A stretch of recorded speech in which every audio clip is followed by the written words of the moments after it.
masih diberikan oleh Allah keistiqomahan, kekuatan dan keteguhan untuk menjaga perintah-perintah Allah dan meninggalkan larangan Allah. Sebuah nikmat yang tidak ada bandingannya, sebuah nikmat yang melebihi dari dunia dan segala isinya, yaitu nikmat iman dan nikmat takwa kepada Allah Subhanahu wa taala. Kemudian salawat dan salam tidak bosan-bosannya kepada junjungan kita, panutan kita, contoh teladan kita semua, Nabi Muhammad sallallahu alaihi wasallam. Bapak Ibu yang dirahmati Allah, Allah Subhanahu wa taala berfirman, Innal ladzina qalu Rabbuna Allah tsumma istaqamu. Sesungguhnya orang-orang yang menyatakan, yang menegaskan bahwa Tuhan kami hanyalah Allah, dia tidak menyembah selain Allah, dia tidak berharap kepada selain Allah, dia tidak takut kepada selain Allah, hanya mematuhi apa yang diperintahkan oleh Allah.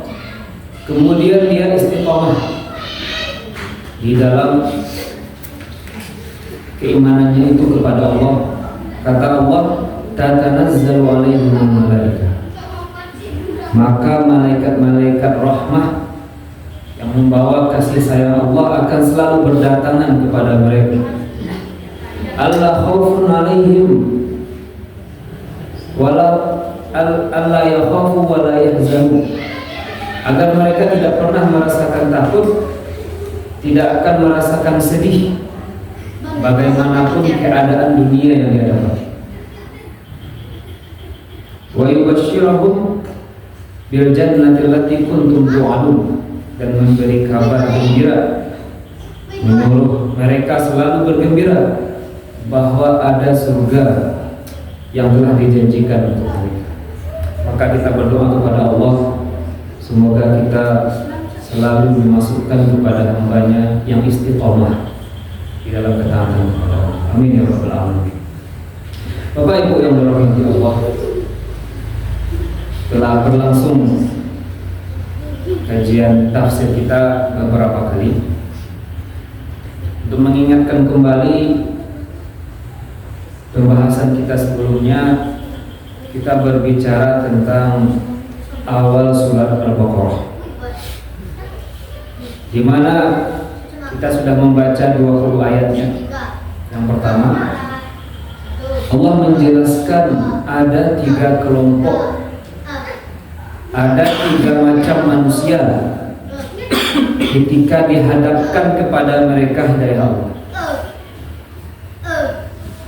Ketika disampaikan kepada mereka ayat-ayat Allah, ada 3 macam manusia menanggapinya. Yang pertama adalah orang-orang yang beriman, dan mereka lah yang mendapatkan petunjuk dari ayat-ayat tersebut, yaitu orang-orang yang bertakwa, hudan lil muttaqin. Yang kedua, ada orang-orang yang sama sekali tidak mendengar, menutup telinganya, menutup hatinya, keras seperti batu, yaitu orang-orang kafir, tidak akan pernah mendapatkan petunjuk. Dan yang ketiga, ada orang-orang yang menyatakan dirinya beriman, kami percaya, kami muslim, tapi dalam hatinya penyakit. Fi qulubihim marad, dalam hati mereka ada penyakit. Penyakit apa? Penyakit kekufuran. Apa yang mereka katakan berbeda dengan dalam hati. Jadi mereka mengaku beriman, tapi mendukung kemaksiatan, membenci orang-orang soleh, membenci hukum Allah, membenci aturan Allah. Mereka ingin di dunia ini bebas sesuai dengan hawa nafsu mereka. Nah, ini 3 macam manusia dari awal turunnya Al-Quran sampai hari ini. Tinggal kita memilih kita menjadi yang mana. Maka Bapak Ibu yang dirahmati Allah, pada malam hari ini kita masuk ke ayat yang nomor 20. Ayat yang ke-20, Allah Subhanahu wa taala berfirman, "Ya ayyuhan nas wa'budu rabbakumul ladzi khalaqakum wal ladzina min qablikum la'allakum tattaqun."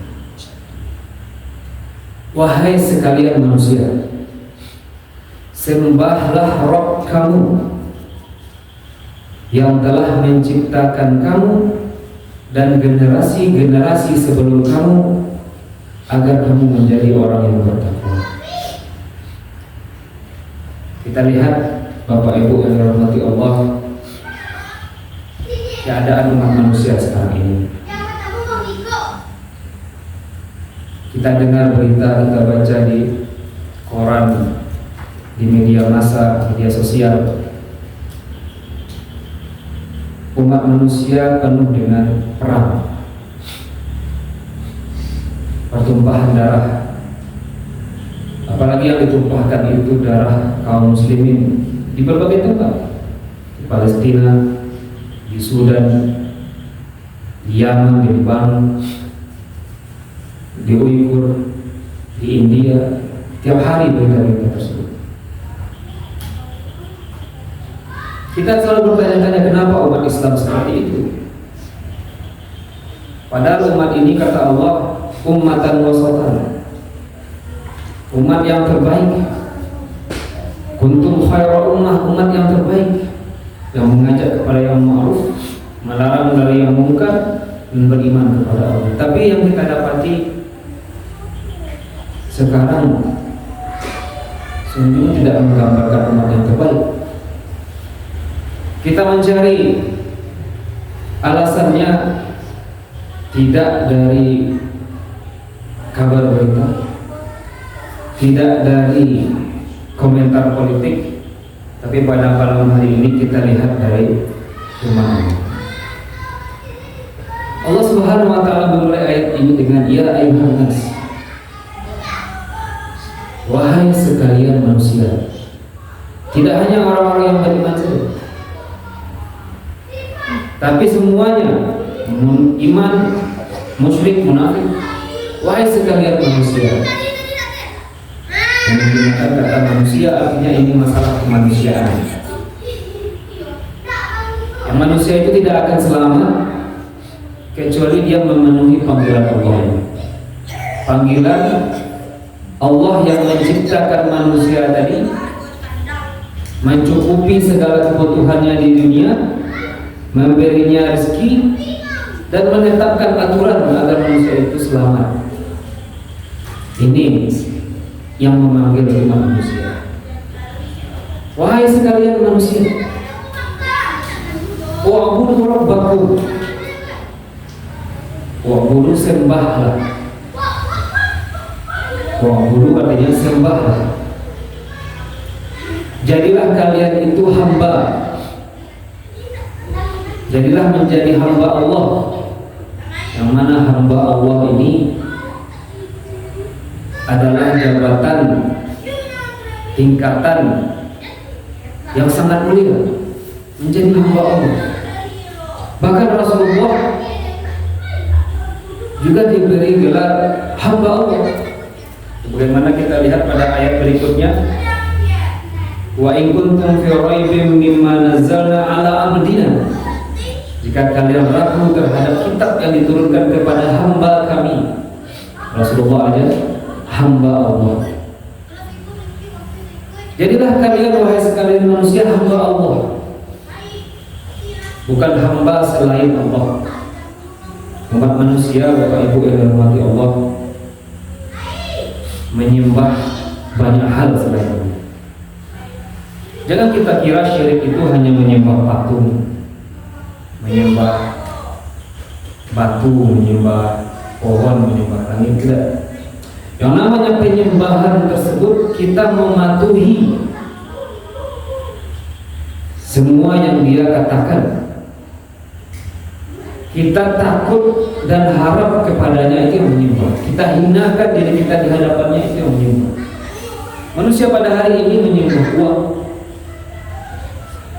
menyembah jabatan, menyembah kekuasaan, menyembah pengaruh, kepopuleran, hawa nafsunya. Banyak yang disembah oleh manusia selain Allah, dan itu secara tidak sadar kita menyekutukan Allah. Kalau kita baca cerita-cerita para sahabat yang diriwayatkan, sebagaimana perkataan Ibnu Abbas, syirik itu sangat halus, seperti semut hitam di kegelapan malam, yang tidak tampak. Seperti kita mengatakan, kalau bukan karena, dalam hadis itu, kalau bukan karena ada itik di rumah itu, maka telah berhasil mencuri harta di rumah ini. Mengatakan kalau saja bukan karena itik, itu sudah menyebutkan Allah. Karena dia lupa bahwa ada kekuasaan Allah yang menjaga rumah tersebut. Kita terbiasa mengatakan kalau bukan karena si anu, kalau bukan karena si fulan, itu tanpa sadar kita meletakkan dia sejajar dengan Allah. Begitu para sahabat menjaga kemurnian tauhid tersebut. Bahkan ada sahabat yang mengatakan, kalau bukan karena Allah dan engkau wahai Rasulullah, marah Rasulullah. Karena Rasulullah itu syirik, engkau menyetarakan aku dengan Allah. Marah Rasulullah kepada sahabat yang mengatakan itu. Begitu para sahabat generasi terbaik umat ini menjaga kemurnian tauhid. Lalu bagaimana dengan kita zaman sekarang? Pantas tidak kita terpuruk? Masalah umat Islam, masalah umat manusia itu tidak lain tidak bukan Bapak Ibu yang dirahmati Allah, lupa kepada Allah. Lupa kepada Allah. Maka dipanggil dalam ayat ini agar kita ingat kepada Allah, kembali kepada ya ayyuhan nas, wahai sekalian manusia, sembahlah yang berhak disembah. Siapa itu? Rabbakum. Kita sudah bahas di pertemuan, beberapa kali pertemuan, arti dari kata Rabb. Rabb itu berbeda dengan ilah. La ilaha illallah, alhamdulillahi rabbil alamin. Apa itu Rabb? Rabb itu yang menciptakan, yang mengatur, yang menjaga, yang memberi rezeki, yang merawat, yang tidak pernah terputus lelah memperhatikan kita. Rabbakum. Itu yang seharusnya kita sembah. Yang mana Allah tidak hanya menciptakan kita, Rabb tersebut tidak hanya menciptakan kita, juga menciptakan orang-orang sebelum kita. Lalu mengapa kita sembah yang selain Allah? La'allakum tattaqun. Semoga kalian menjadi orang-orang yang bertakwa, orang-orang yang bisa mendapatkan petunjuk dari kitab ini.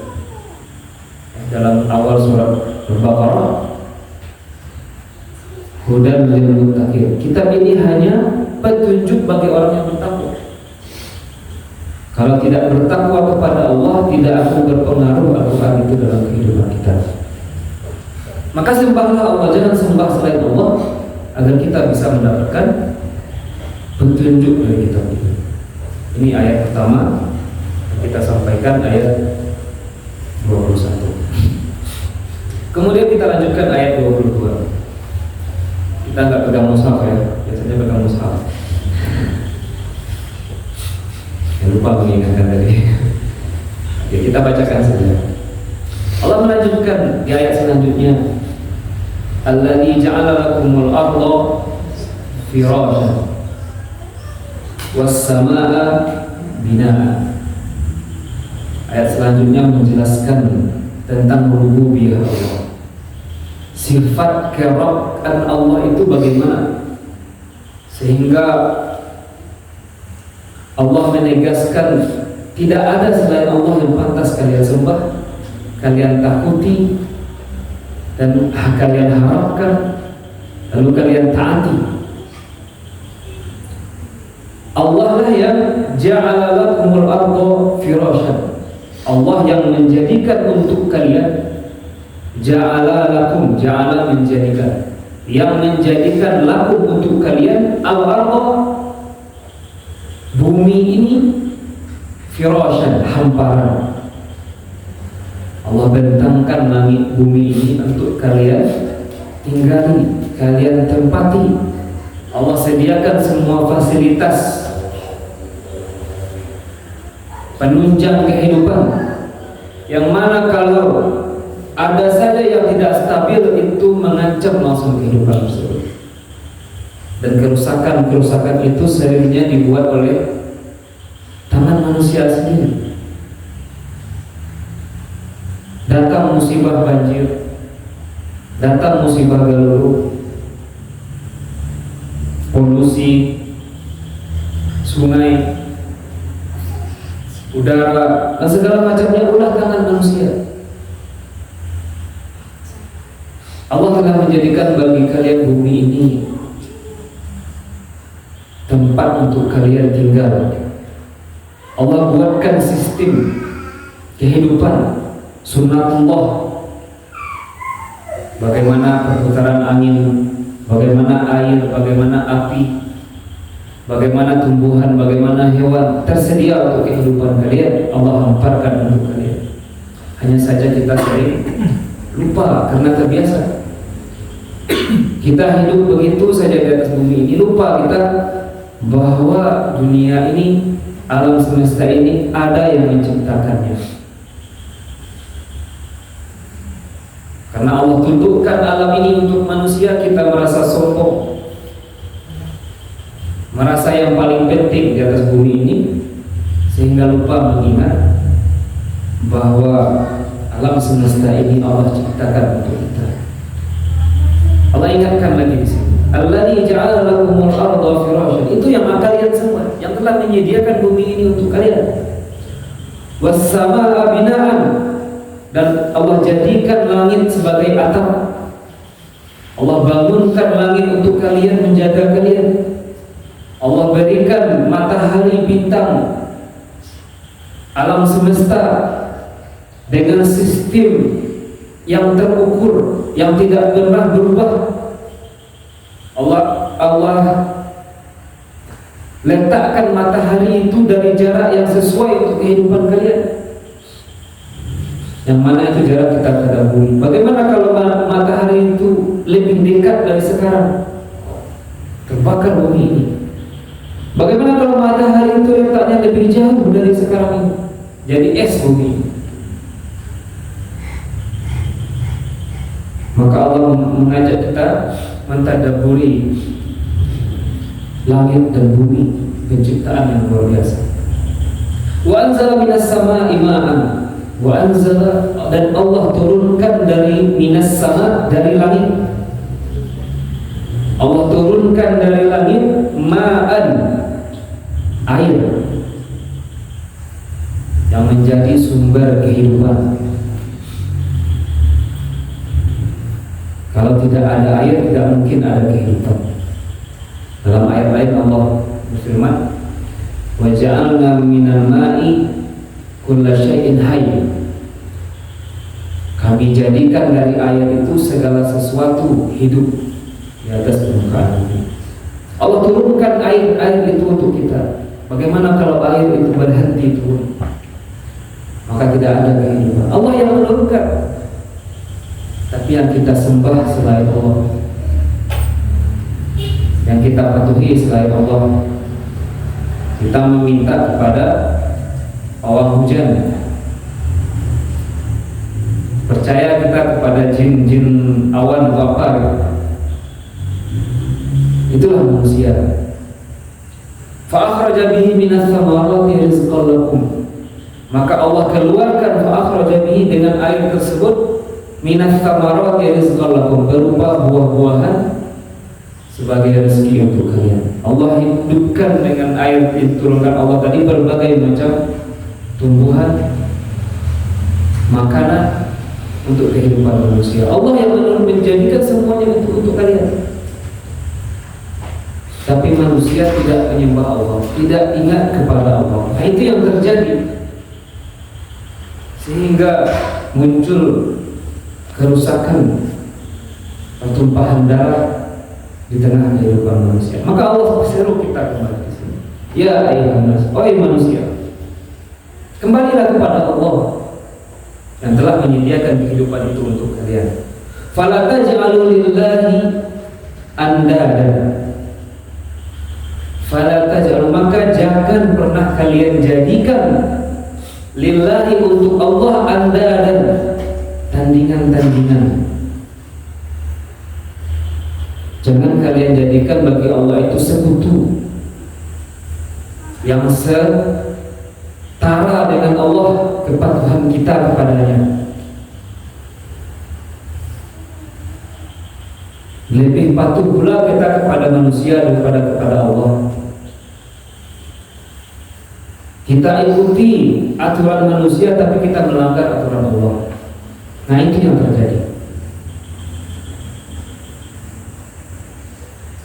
Kemudian manusia menyembah hawa nafsunya, uang, jabatan, dia setarakan itu dengan Allah. Bagaimana bentuk penyetaraannya? Mau dia mengikuti semuanya itu ketika bermaksiat kepada Allah, berarti Allah ini tidak terlalu bagi dia. Itu artinya membuat untuk Allah tersebut tandingan-tandingan dalam hidupnya. Inilah sebab kerusakan dan kehancuran manusia tadi. Fala taj'alu lillahi andadan, jangan engkau jadikan untuk Allah itu tandingan-tandingan. Wa antum ta'lamun, sedangkan engkau mengetahui bahwa tidak ada tandingan satupun bagi Allah Subhanahu wa taala. Kita mengetahui tapi kita sering lupa. Maka ayat ini Bapak Ibu yang dirahmati Allah mungkin sebagai pelecut tandingan untuk kita, agar kita bisa selalu istiqomah dalam ketaatan kepada Allah. Kita lanjutkan Bapak Ibu yang dirahmati Allah, ayat ke-23. Allah Subhanahu wa taala berfirman, "Wa in kuntum fi raibin mimma nazzalna 'ala 'abdina." Jika kalian merasakan ragu terhadap kitab Allah, terhadap Al-Quran yang telah kami turunkan kepada hamba kami. Jadi orang-orang musyrik, orang-orang kafir, orang-orang munafik, orang-orang yang menyimpan dendam kepada Islam, kepada orang-orang baik, mereka itu akan selalu membuat syubhat, akan berusaha sebaik mungkin bagaimana umat ini jauh dari Al-Quran, dari kitabnya. Bagaimana agama ini hanya terbatas di dinding-dinding masjid saja. Tidak boleh agama ini berperan dalam kehidupan manusia. Bagaimana manusia ini ragu kepada aturan Allah, merasa bahwa aturan Allah bukan aturan yang terbaik. Nah, itu kerja mereka dari dulu sampai sekarang. Berbagai macam syubhat, bisikan-bisikan mereka sebarkan, mengatakan Rasulullah itu gila, mengatakan bahwa Rasulullah itu tasapo oleh jin, menyatakan bahwa Rasulullah itu kena sihir, mengatakan Rasulullah itu tukang sihir, mengatakan bahwa Al-Quran ini hanya dibikin-bikin oleh Rasulullah saja. Kalau zaman sekarang mengatakan bahwa Al-Quran ini produk budaya Pernah dengar seperti itu? Al-Quran ini produk budaya Arab, tidak cocok untuk budaya Indonesia. Dan itu diaminkan di kampus-kampus Islam di Indonesia.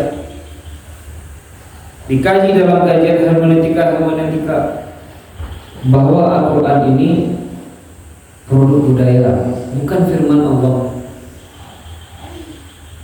Sehingga kesakralan dan kesucian Al-Quran dibuang dan dijatuhkan serendah-rendahnya. Ketika membaca Al-Quran, Al-Quran ini ditempatkan seperti buku biasa, yang mana hasil dari kebudayaan Arab masa lalu. Diletakkan Al-Quran seperti objek kajian ilmiah saja, bukan sebagai firman Allah. Itu yang terjadi di tengah mahasiswa-mahasiswa, dan saya mengalami. S3 saya sekarang di Indonesia. Seperti itu. Dan itu ketika diskusi sesama mahasiswa, mereka menganggapnya biasa saja,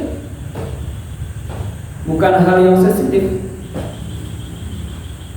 Dan itulah yang lumrah ketika berhadapan dengan ayat Al-Quran dalam mata mereka. Maka dalam ayat ini Allah mengatakan, jika kalian ragu terhadap apa yang diturunkan kepada hamba kami. Allah sebut Rasulullah ini hamba Allah, karena hamba, menjadi hamba Allah itulah posisi yang paling mulia di sisi Allah. Hamba Allah. Bagaimana kita selalu berusaha sebaik mungkin agar bisa menjadi hamba Allah. Yang telah kami turunkan kepada hamba kami, fa'tu bi suratin min mithlih. Maka datangkanlah, buatlah, tulislah bi suratin min mithlih, satu surat saja yang sama dengan Al-Quran. Itu tantangannya Bapak Ibu yang dirahmati Allah, 1400 tahun yang lalu. Sampai sekarang zaman AI yang bisa menulis apa saja, belum ada yang mampu menulis satu surat saja yang sama dengan satu surat dalam Al-Quran, dalam keindahan bahasanya, kedalaman maknanya, kesesuaiannya, pengaruh ketika membacanya. Betapa banyak penyair-penyair Arab yang luar biasa, tapi tidak ada satupun dari dulu sampai sekarang 1400 tahun yang bisa mendatangkan yang sama dengan Al-Quran. Itu sebuah mukjizat Allah untuk Nabi Muhammad SAW, yang berbeda dengan mukjizat nabi-nabi sebelumnya. Nabi-nabi sebelumnya mukjizatnya disamakan dengan kemampuan kaumnya. Maksudnya disamakan itu disesuaikan yang menjadi perhatian oleh kaumnya. Kaum Nabi Musa terkenal dengan banyak tukang-tukang sihir di Mesir. Banyak tukang-tukang sihir yang bisa menipu mata manusia, merubah satu benda menjadi benda yang lain. Maka Allah berikan mukjizat Nabi Musa, tongkatnya bisa berubah jadi ular, tangannya bisa bercahaya, tongkatnya bisa membelah lautan, hal-hal yang luar biasa. Nabi Isa lahir di tengah kaum yang sangat perhatian kepada dunia kedokteran, pengobatan.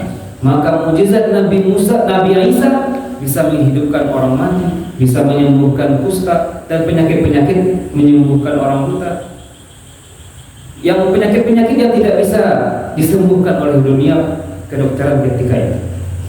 Itulah mukjizat Nabi Isa. Sedangkan umat Nabi Muhammad SAW adalah umat yang penuh dengan peradaban, ilmu pengetahuan.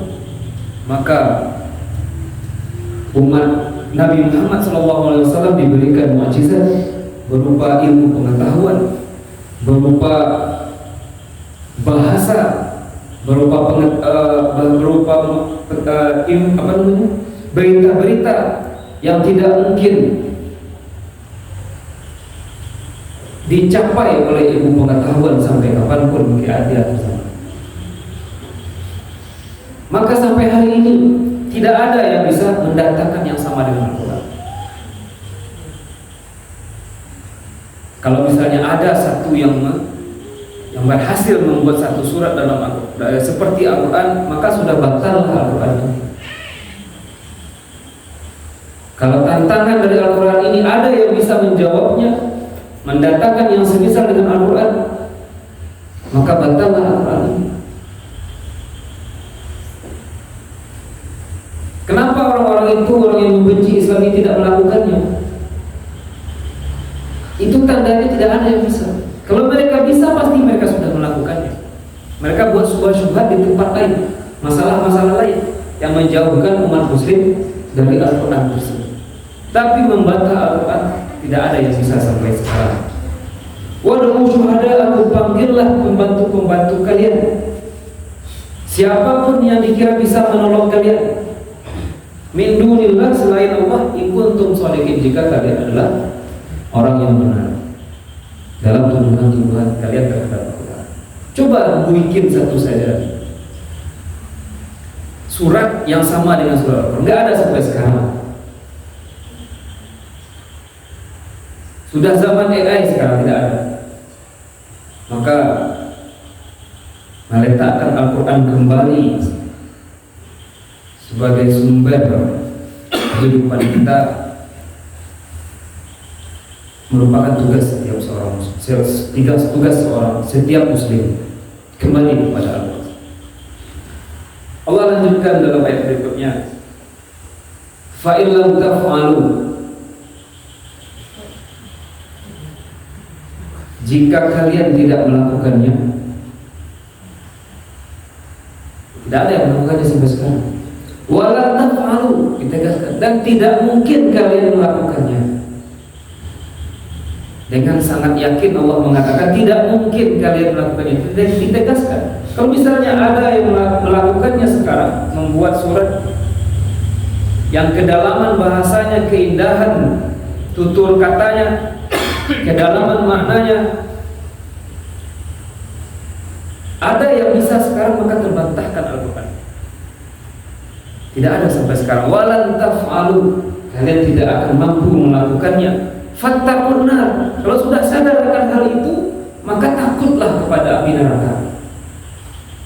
Kenapa kalian masih bersikeras membantah Al-Quran, memusuhi Al-Quran? Atau bagi kita, kenapa kita tidak sampai sekarang menjadikan Al-Quran itu manhaj kehidupan kita? Kenapa tidak kita jadikan hukum-hukum Al-Quran itu hukum-hukum dalam kehidupan kita? Kita lebih percaya dengan pemikiran-pemikiran barat, sistem-sistem barat. Kita lebih percaya dengan undang-undang yang mereka bikin, ya, dipasarkan di tengah kaum muslimin tentang feminisme, ya, bahwa perempuan dan laki-laki itu sama, diadopsi oleh para pemuda-pemudi. Maka dengan kabar ada perempuan yang tidak mau menikah. Kenapa tidak mau menikah? Karena perempuan bisa hidup sendiri, tidak butuh kepada laki-laki. Manusia perempuan dan laki-laki itu sama. Dalam Islam perempuan dan laki-laki itu setara, tidak sama. Setara di hadapan Allah. Tapi tidak sama. Kenapa tidak sama? Karena memang berbeda penciptaan laki-laki dengan perempuan. Unsur-unsur pembentuk fisiknya berbeda, cara berpikirnya berbeda, perasaannya berbeda, tabiatnya berbeda dalam banyak hal antara laki-laki dan perempuan, yang kedua-duanya sama-sama dibutuhkan agar kehidupan ini berjalan dengan baik. Tidak akan berjalan baik kalau manusia ini laki-laki semua, karek saudara, tegas saudara, tidak akan berjalan keluarga. Begitu juga tidak akan berjalan kehidupan ini dengan baik kalau seperti perempuan semuanya, para suami ibu. Tapi kedua-duanya itu dibutuhkan, ketegasan dan rasa kasih itu sama-sama dibutuhkan agar berjalan kehidupan. manusia laki-laki dan perempuan setara, tapi yang diambil oleh, yang disebarkan oleh orang-orang yang membenci Islam di tengah kaum muslimin bahwa laki-laki dan perempuan itu sama.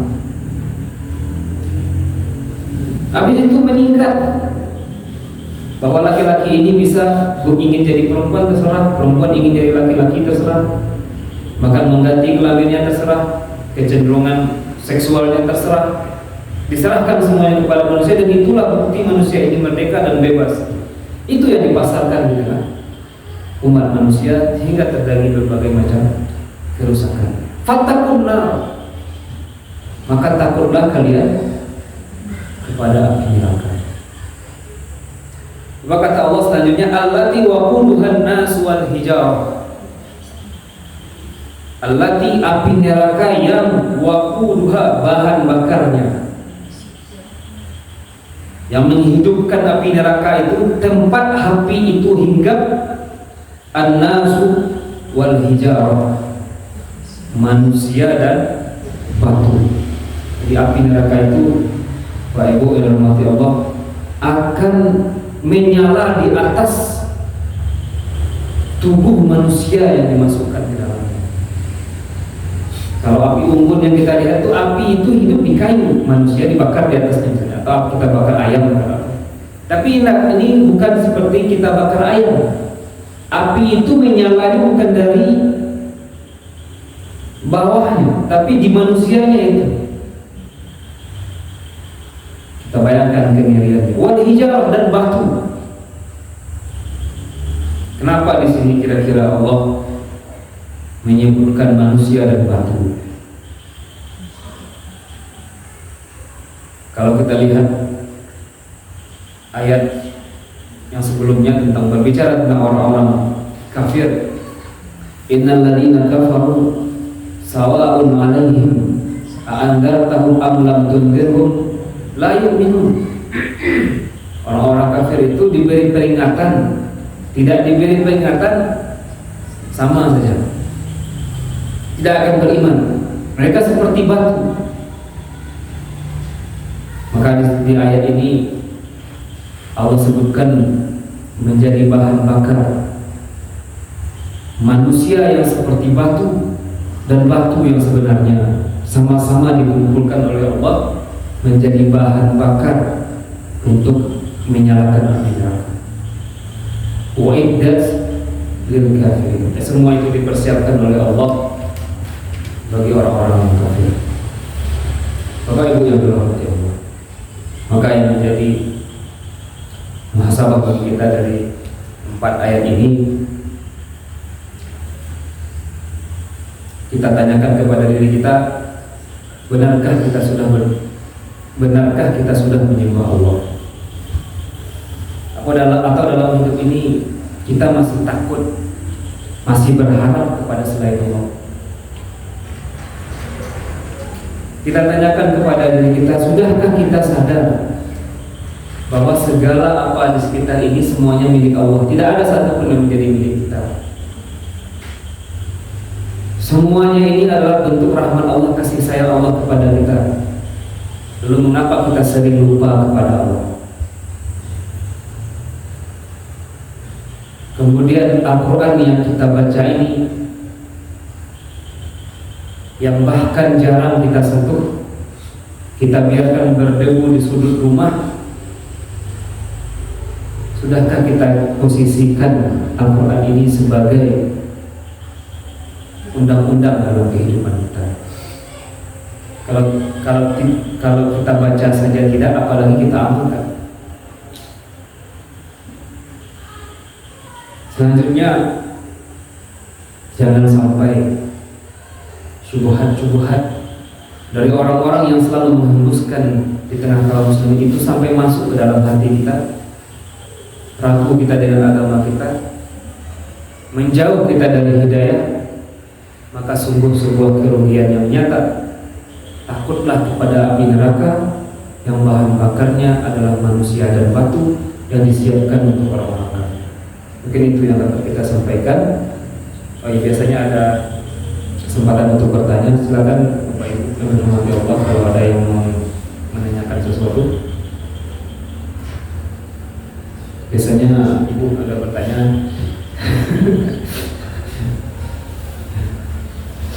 Kalau tidak ada pertanyaan, semoga kajian ini bisa bermanfaat bagi kita semua. Aku lupa ya, ada astagfirullah li wa lakum.